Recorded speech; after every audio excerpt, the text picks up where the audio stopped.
Phoenix Books presents Windmills of the Gods, written by Sidney Sheldon.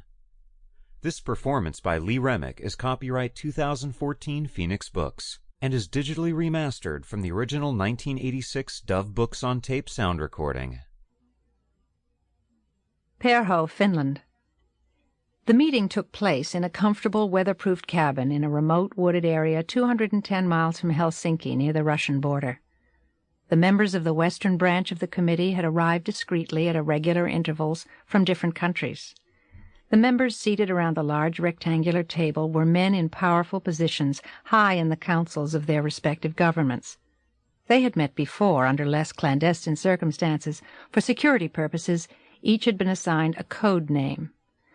The meeting lasted almost 5 hours, and the discussion was heated.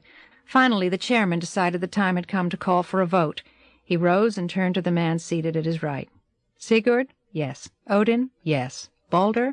We're moving too hastily. If this should be exposed, our lives would be— Yes or no, please? No.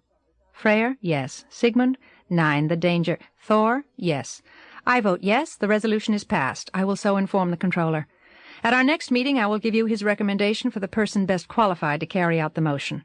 We will observe the usual precautions and leave at 20-minute intervals. Thank you, gentlemen. 2 hours and 45 minutes later, the cabin was deserted.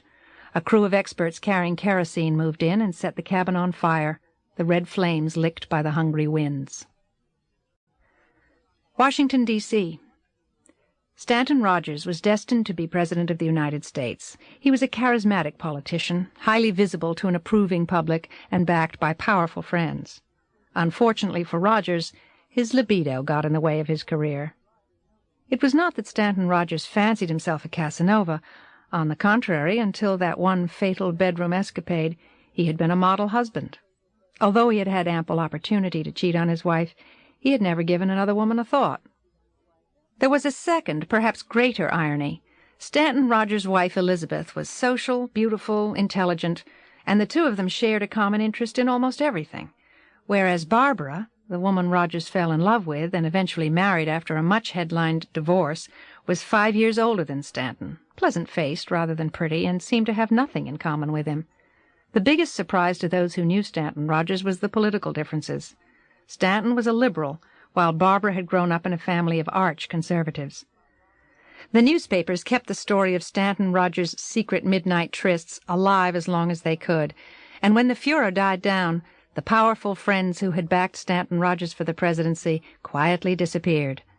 They found a new white knight to champion, Paul Ellison.